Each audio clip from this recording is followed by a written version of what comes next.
Welcome to the super fun game review podcast, Go Mega Ultra Between Review Show. Down.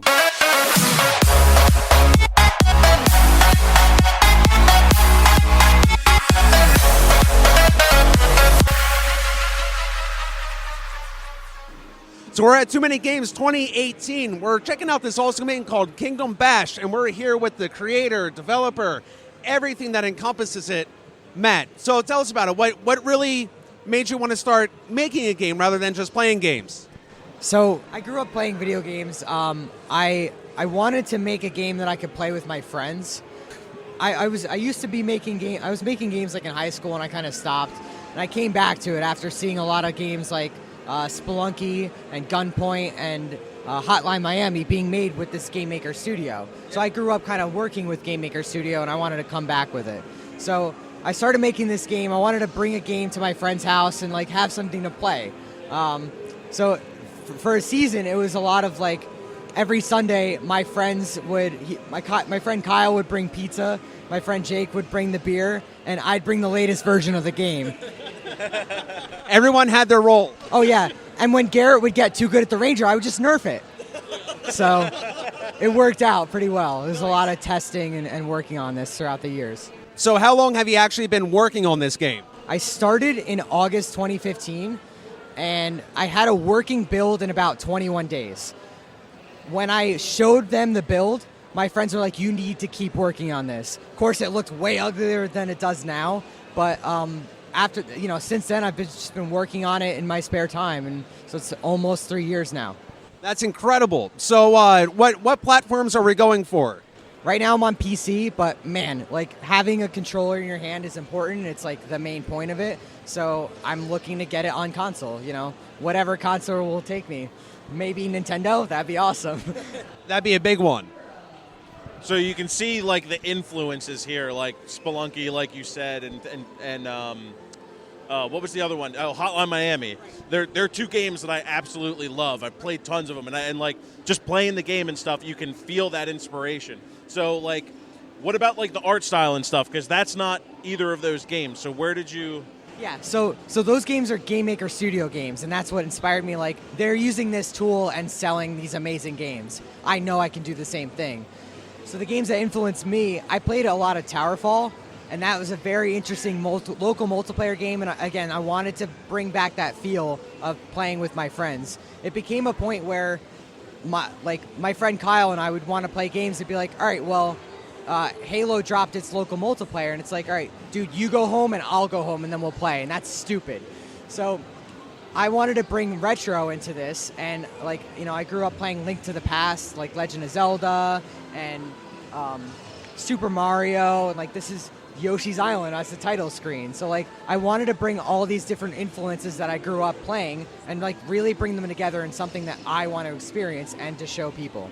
So Yeah, it's awesome, and you can definitely tell there's a lot of like labor of love in this, and it's really fun to play. So as much work as you put into the game so far, like I'm sure you're not, finalized with the product. So what do you still want to work on or enhance with this game? Yeah, so right now I'm in what I call an alpha. It's fully playable versus mode, and I have co-op against monsters, but there's a lot more that I want to add to it. You want to scoot over here?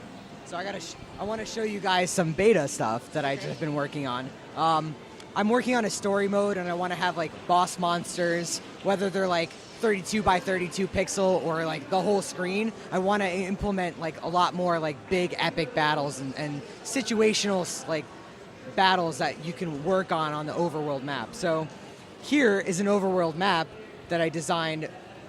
Pretty much I got working this weekend, kind of. It's the work in progress over a lot of like math problems and getting this all to line up correctly. But I want you to be able to move over an overworld map and visit different locations and encounter different battles. This is a very beta version, like there's hint text and all this other stuff, but this is a general core idea that I want to go for. So where can they check you guys out? Right. So let me say. So that's the beta. When I have something of the story mode working and can be tested and shown to the public, like as a playable demo, I'm going to release it with the beta tag. When I have everything complete, that's when I want to do my big like Steam release, because as we all know, if a game gets released on Steam and it has a poor release, those poor reviews are going to bury it. And I being one person, I can't afford that. I want this game to be released and be, as successful as it can be. So right now, I have a demo up on itch.io. It's pay what you want, which is probably also suicide, but we're going to go for it anyway, and we have. If you pay for it, you get to be grandfathered into having the full version as I continue to make it. So it's not early access. Good answer. Right. But so, I want people to play it and tell friends, because that's what this is about. It's about getting people to play it, and hopefully you pay for it. So I think, did you want to add something? No, I was going to say, on behalf of all of us, I want to thank you for giving us this interview. I think it's really cool because it's unique content to kind of just meet with the creator of the game. So thank you, Matt. So check them out, kingdombash.com. This is where everything begins. This is where everybody enjoys the start. So get in, check it out, support your local gamers, support your local developers, and this is how we build mountains. Thank you, Matt, so much. Awesome. Thank you. Cool. And we're here with Zach from MegaCat Studios, and we're checking out Coffee Crisis. So how long have you guys been working on this? Coffee Crisis started out as a project for the Sega Genesis. It is released. The Sega version came out in 2016, the very end of 2016. And we have the PC version just came out in May. So there's a lot of differences between the two. Obviously, updated graphics, updated soundtrack. The biggest thing being updated features. We've added over 50 random modifications that happen. Whenever you get to a finish them screen, where you have to defeat all the enemies before you move on, either something good happens, like extra health, a weapon drop, something bad happens, like more powerful enemies, or something metal, like coffee and blood raining from the sky. So every time you play, it's something new. That's awesome. So what made you guys want to go for like one of the retro consoles? So that's actually what MegaCat Studios, that's what we do, is we make brand new retro games. We make new games for the NES, Super Nintendo, the Sega Genesis / Mega Drive.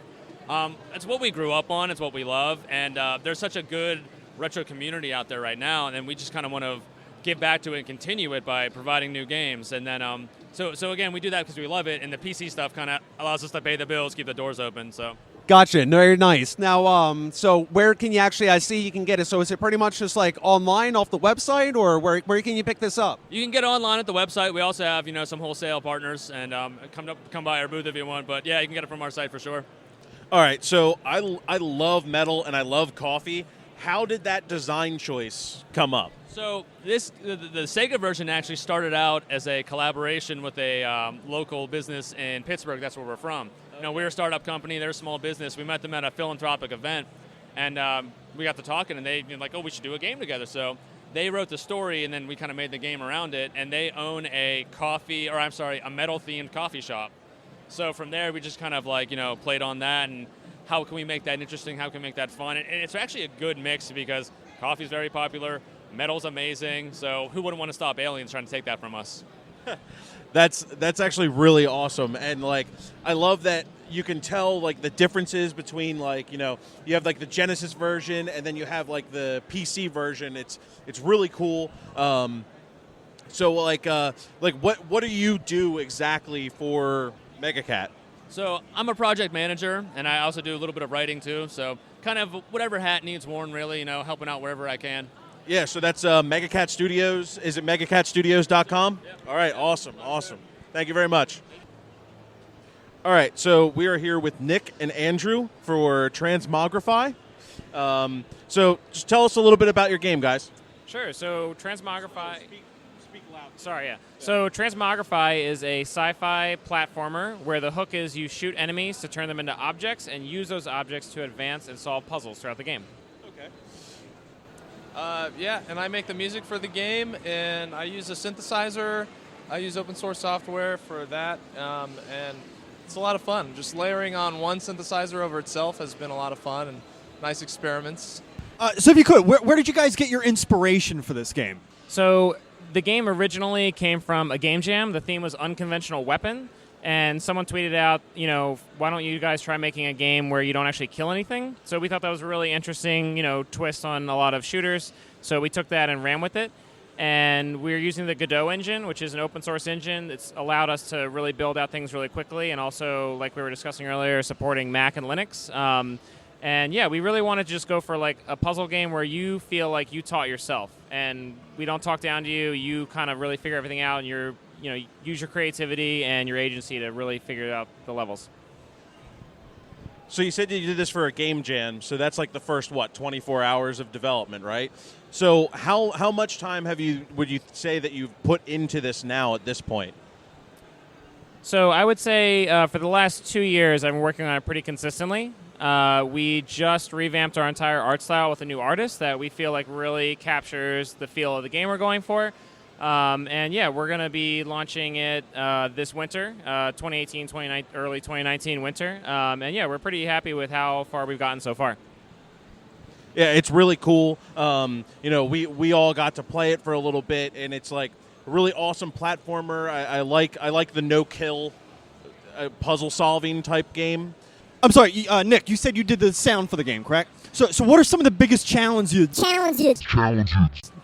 you've come across? Yeah, I know. What are some of the biggest challenges you've encountered making this game? Challenges for the game is trying to find the right balance.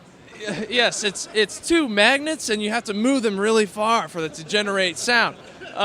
So challenges for making the music for the game and the sound effects are kind of, a couple of them are self-imposed. I'm using one instrument to make all the sound effects and all the music. I'm kind of layering sounds on top of each other, and that's been fun. And following inspiration from Andrew and what he says he wants the levels to look and feel like, I'm trying to match the mood, and that's been a fun challenge that I've risen to, and I think I've tried to match the level pretty well. A challenge in recording and layering is getting all the levels right. Like I'm hearing now, like the higher pitched stuff is really coming through a lot, and I should probably tone that down a little bit because most speakers get the higher frequencies out further, and you don't hear that with like nicer speakers when you're mixing. So and stuff like that, like it's a nice balance because we're doing really small loops. So I don't want people to get tired of the song like when they're working through a whole world, because they're going to be listening to the same loop. So I try to keep it really sparse and relaxing, as opposed to exciting and like, oh, I'm playing a game, and that gets old really fast. So it's been fun. So where can people follow like the development of the game, kind of keep track of it as it comes along? You can follow it on playtransmogrify.com. Sorry, I had to read the sticker. The sticker I've been looking at all weekend. No, it's everything is on the website. We have links to all of our social media, and there's a demo on the website. There's a link to Steam. There's a link to the Kickstarter, which is still live for 3 more days. You can get an early bird copy of the game on Steam when it comes out for cheaper on Kickstarter. So that's a plus. But you can follow us there. We're really active on Twitter, so that's a good place to follow us. Awesome. Thank you so much, guys. So I'm here with Nate and Jeff, and we're talking ParaLily. So tell me real quick what your inspiration was for the game. Actually, this game kind of got started because of my little niece. Like in terms of like the idea of it, I was babysitting her. I'm don't have kids, would not be qualified to be a parent. So like she's staying at my house, wakes me up in the middle of the night, like definitely half asleep, and she's like, hey, there are monsters downstairs. I was like, neat. Okay, I'm not qualified for this. What do we do about that? And she was like, oh, we should probably go get them. I was like, that's awesome. So we ran through the house chasing imaginary monsters. So thematically, I was thinking about it, the call to adventure that we all know from the heroic arc in literature. Kids create their own adventures. They want to have one so bad that either in imagination or dream, they will make it happen. So that's sort of just the universe manifests by what we want it to be kind of theme. And then gameplay wise, it actually kind of mostly was inspired by a really great game that was on a platform that was not super beloved, the good old Virtual Boy.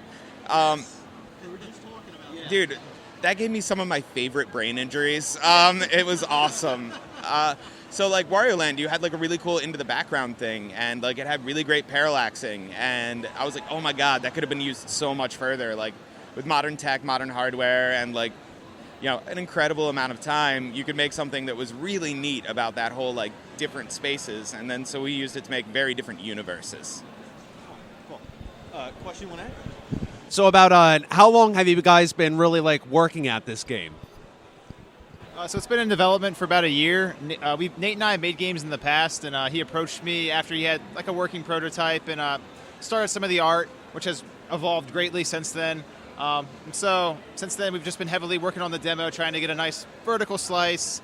So yeah, it's been about a year, I'd say. I have one minor correction. He's using the term working very loosely. There's a reason Jeff is doing all of the programming.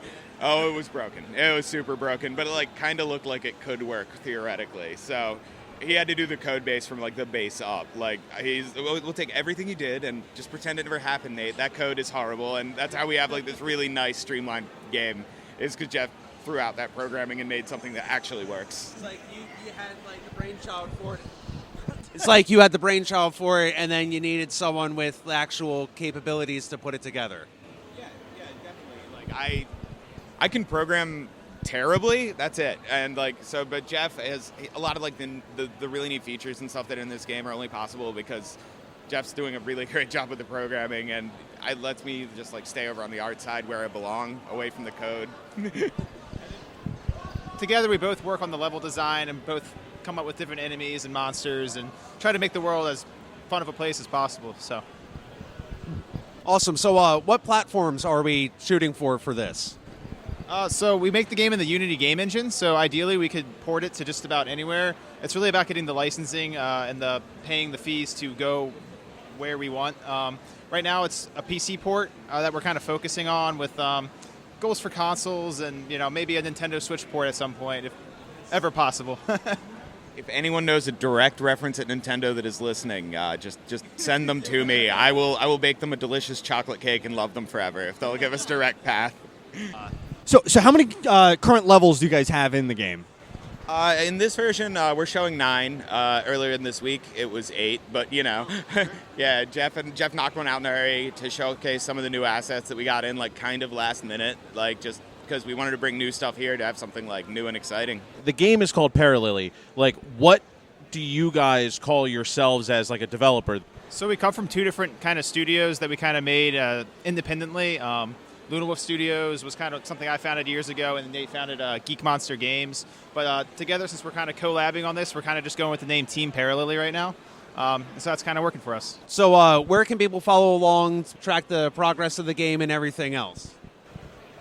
All the information for like where to follow us, like our website, ParaLilyGame.com, has like tons of stuff, and like that's where we keep our devlogs, and like it's the most in-depth information.